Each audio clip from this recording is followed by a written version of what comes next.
Greetings, welcome back to Black Bear News. Please remember to like this video and to make sure you're still subscribed. I'm going to read this article that Imogen sent me. The kids of planet Earth are acting like it's adults because its adults are acting like children. Spot on headline. I love it.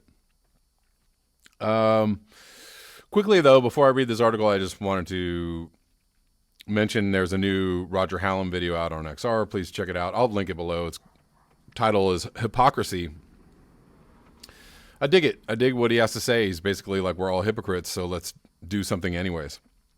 Let's not sit around pointing fingers at each other and telling each other we're hypocrites, so we can't do anything. He's like, just open the doors, say, I'm a hypocrite, and so are you. Let's just get past that, and we'll all together figure out how to do this, which is really how anything is going to get done. Nobody is perfect. We're going to fumble and bumble and stumble. I know that Barack Obama was trying to tell people that nobody's perfect, but that was just an escape mechanism for him. Don't judge me. Don't judge those corporate Democrats that wanted to screw you over. We're not perfect.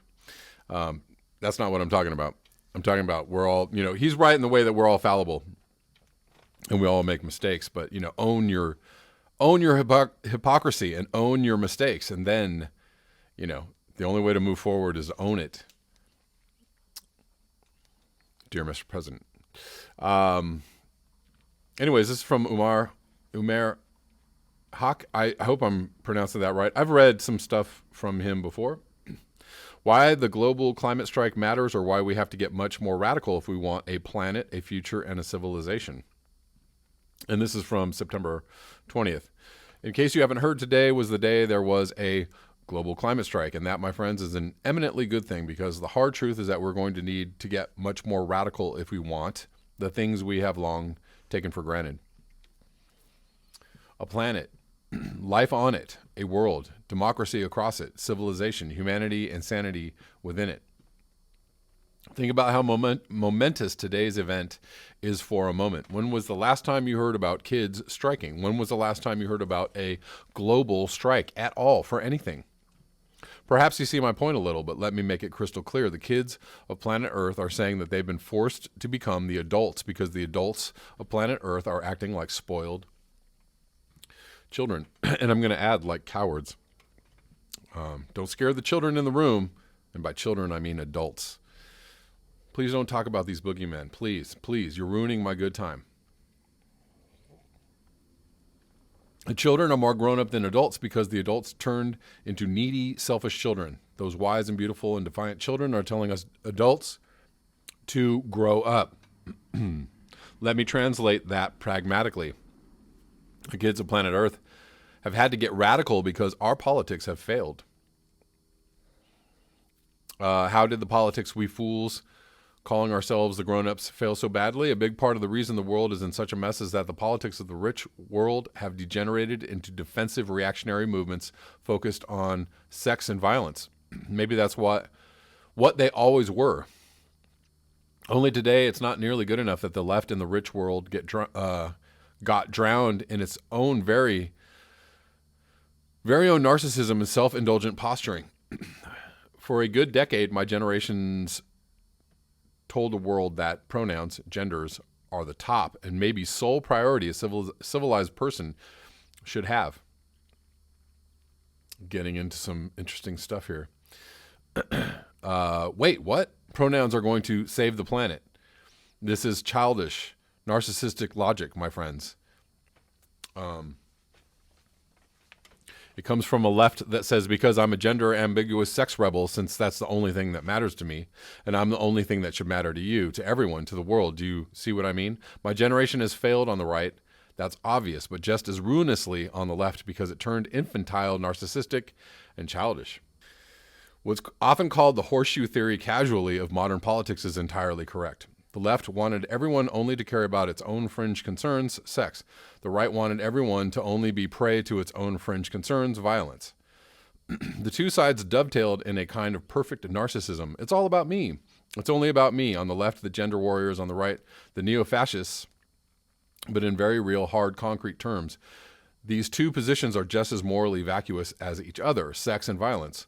While the planet's melting down and life on it is dying, now maybe the kids don't know they're saying that, but they're certainly implying it. They're the adults now, and we're the infantile narcissists. Because if all there was to life was sex and violence, who was left then to care about the planet, life on it, the world, democracy and prosperity across it, civilization, sanity and decency within it? And so for a very long time, nobody much did.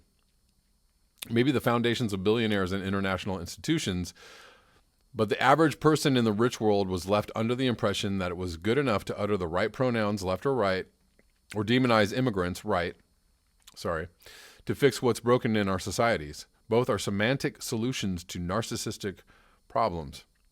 Hence the kids are shouting, how can you guys be so infantile, so narcissistic? Sorry, your childish politics are not good enough. We need to get real about solving the mess of a world you've left us with. You guys, the adults, need to grow up. A healthy mind, a functioning world, a thriving planet isn't just about more sex and violence. What did you guys ever think it was? You were supposed to be the grown-ups. I know that will be tough for many of you who think of yourselves as good people from rich societies to swallow.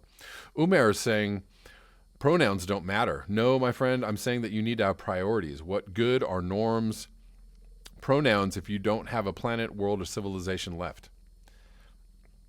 Shall we all be calling each other gender-neutral, politically correct phrases by firelight in the ashes of a dead world? What good is that to anyone? I think I said exactly the same thing in a video about 2 years ago. The kids have had to get radical because our politics systems and institutions have failed. And they failed because we adults, by way of infantile narcissism, turned into the children. So what does radical really mean? It's a term that's been demonized in America. To mean something like a dangerous terrorist or conspiracy theorist or alt-right or alt-left. So Americans, meek and obedient and timid, things that they are, eschew radicalism. To be called a radical is a dangerous thing in America. The radical left, the socialists. And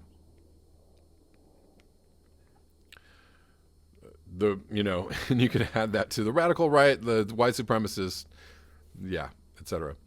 To be called a radical is a dangerous thing indeed in America, and that's exactly why America is broken too. Its left has made progress on one issue and one issue alone, gender rights and norms, but everything else, everything of a bigger scale and urgency and scope.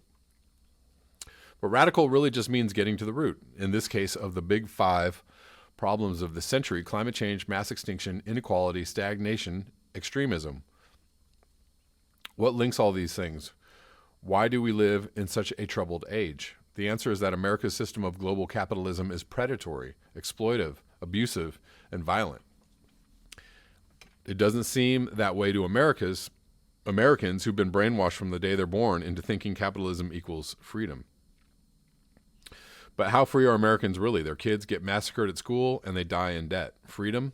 And that's not even getting into how American capitalism installed Saddam's and Pinochet's, destroying global democracy just so it could have figureheads to do business with. Remember that all of this stuff happened under Democratic and Republican presidents. The world, planet, and life on it, therefore, provides free labor for American capitalism so that rich countries, mostly, especially America, can enjoy artificially low prices for the needless stuff they voraciously overconsume. The oceans provide a free dumping ground. The insects provide free soil. The trees provide free energy, air and energy. The bees provide free pollination that underpins almost every ecosystem on Earth. The glaciers provide free stability and water. I think he meant it says it's spelled rarer. Capitalism doesn't care about compensating these hidden workers, but why would it? Speciesism. Why would it? It barely pays even Americans enough to live. The majority of people in the world's richest country struggle to afford food, housing, medicine, and bills. So why would capitalism care about compensating the beings that aren't people, but subhumans, invisible, expendable, disposable? And so it doesn't. The result is that under American capitalism, the global economy has grown dangerously, bizarrely, astonishingly imbalanced. Investment makes up just 20% of it. and consumption is the other 80%. What that means in concrete terms is that nobody is investing enough in all those trees, glaciers, reefs, rivers, oceans to replenish, nourish, protect, and safeguard them. They're just being exploited to the point of annihilation. Because to capitalism, they are free labor, and free labor equals massive profit. Speciesism. Let's talk about speciesism. That's exactly what American corporations have earned. American capitalism is now producing the world's first trillion-dollar companies. But why is it that Amazon Inc. is worth $1 trillion, but the Amazon River, the lungs of the earth, is worth nothing at all? Yeah. I would like to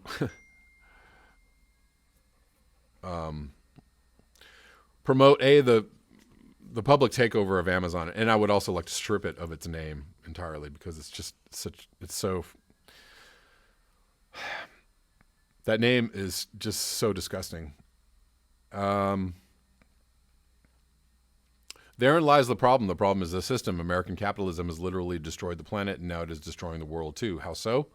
Well, you see how trees and reefs and oceans are exploited and abused. Of course, so are people. That's why every country that signed up the most heavily to American capitalism is now imploding. China into techno-fascism, India into Hindu supremacism, Britain into hyper-nationalism. People are revolting and rebelling against being exploited and abused, but the answer, unfortunately, that demagogues provide them is to become the exploiters and abusers capitalism has long told them to lionize and admire and aspire to be. Capitalism implodes into fascism. Do you see the link? America is the leading example of neo-fascism in the world today. A literal supremacist government, concentration camps, budding Gestapos, a citizenry too stupid or timid or ignorant or weary to care, because America is the place which global capitalism originated from, in great waves of violence, greed, and rage. And that brings me to the fascisms of the 21st century and why we need to be much more radical to really fight them. The dangers of 21st century fascism promise to be even deeper, more lethal, and uglier than 20th century fascism, if you can imagine that. That's hard. And so most of us adults bury our heads in denial and escapism. But the 21st century's fascisms are already committing genocide.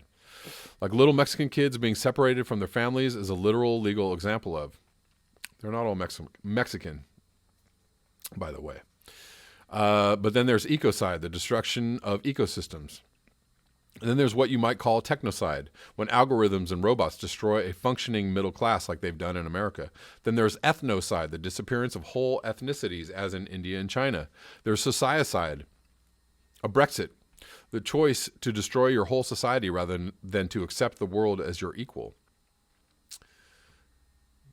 Then there are whole categories of things we don't have words for. What do you call the mass extinction of 50% of species on Earth? That's hyper-genocide, genocide beyond genocide.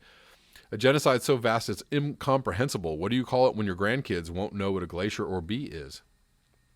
No wonder. Then there's the slow but ongoing death of sanity and reason, of humanity and decency. There's the slow decay of what it means to be civilized, the trauma of just checking the news in a time when pedophile billionaires are running amok. The impossible sorrow of grieving for it all. We don't remotely have words for any of these things.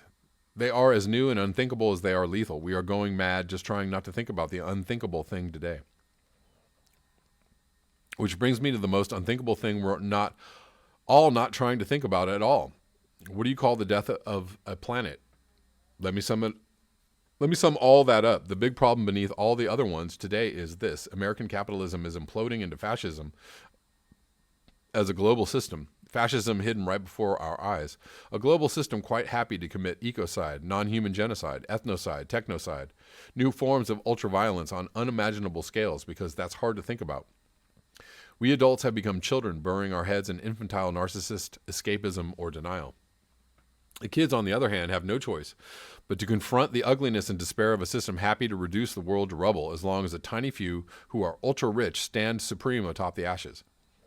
All that fascism, too, my friends, just a different kind than we're used to thinking about. It's a fascism of the Ubermensch, who stand supreme against all that is, the river, the tree, the reef, the soil, against nature and life, all of which has been burned and melted and drowned and torn apart. It's a fascism of the human as a consumer, as a little capitalist machine, as a being of pure appetite and pleasure. made only of all-consuming materialist desire and greed and rage and hatred for all that stands in the way against the planet.